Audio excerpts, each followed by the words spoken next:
MasterJet, pwede po ba ipabawas na lang sa pensyon ang balance previous loan upon retirement? So ito po ay tanong related sa balance ng loan sa GSIS. Kung pwede ba itong ibabawas na lamang mula sa pensyon instead na bayaran upon retirement. So, mayroon pong option ang GSIS para dyan. Ito po yung tinatawag na CLASP or Choice of Loan Amortization for Pensioners. Amortization Schedule for Pensioners. So, pwede po, isa po sa mga options upon retirement ay pwede mong bayaran yung loan balance mo 100% galing sa inyo pong claim matatanggap. Pwede rin naman na 75% lang, 50% or 25% lang ng loan balance ang babayaran mula sa inyo pong matatanggap upon your retirement. Ito po tinutukoy natin na matatanggap upon retirement ay katulad po ng cash payment if ever na ito pong CLASP ang pipiliin po ninyo at kayo po ay portion lang ng loan ang babayaran. Ang inyo pong pwedeng option dyan ay yun pong pension agad.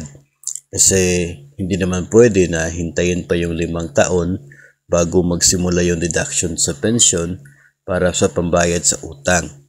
So pension agad yung option na pwede po ninyong magamit.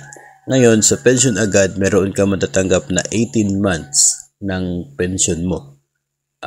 Hindi po yun bawas sa inyo pong monthly na makukuha. Talagang para sa'yo yun. 18 months. So malaki na rin po yun. Parang 1.5 taon na pensyon makukuha mo. Mula doon sa 18 times ng pensyon, pwede pong ibawas doon ang 25% o kaya ay 50% ng loan balance mo. No? Kapag nabawas na dyan, of course, yung net mapapasayo na. Then the following month, magsisimula na yung pension mo. So yung natira sa utang na hindi nabayaran, yun ay pwede pong mag-undergo ng installment sa loob ng 3 taon. At ang monthly amortization ay ibabawas mula po sa buwan ng pensyon. So isa po yan sa pwedeng gawin ng mga nag-retire sa GSIS na nang sa ganun ay hindi po mabigat yung pagbabayad sa natitirang utang sa GSIS.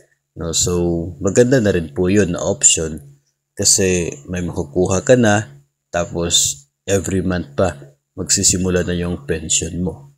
So kung wala kang other choices of income, maganda siyang option. Kung gusto mo talaga na makukuha lahat, yung lump sum, then I guess yung buong amount na talaga ang dapat na ibawas from your lump sum na amount na makukuha. Kasi nga kung kapag nag-avail ka ng lump sum, yung pension mo ay magsisimula 5 years after pa. So yung utang mo kung hindi mo babayaran from your lump sum, tutubo po yan sa loob ng 5 taon kung doon pa magsisimula.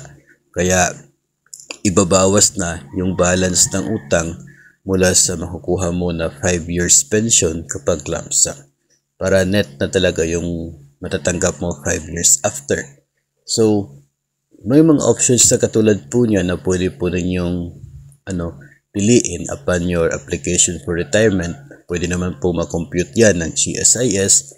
If ever na portion lamang yung babayaran, magkano yung magiging buwan ng deduction sa pension, magkano yung matitira na pension mo. So at least doon, the moment na nag-uusap kayo ng GSIS personnel tungkol po dyan ay maliwanag sa inyo kung ano yung magiging sitwasyon ng pension mo after ng inyo pong pagpili ng choice. Then that way ay mababudget po ng maayos yung pensyon na matatanggap. So, yun po yung sagot natin dito po sa tanong kung pwede ba na ibawas na lang sa pensyon yung loan balance sa GSIS upon retirement.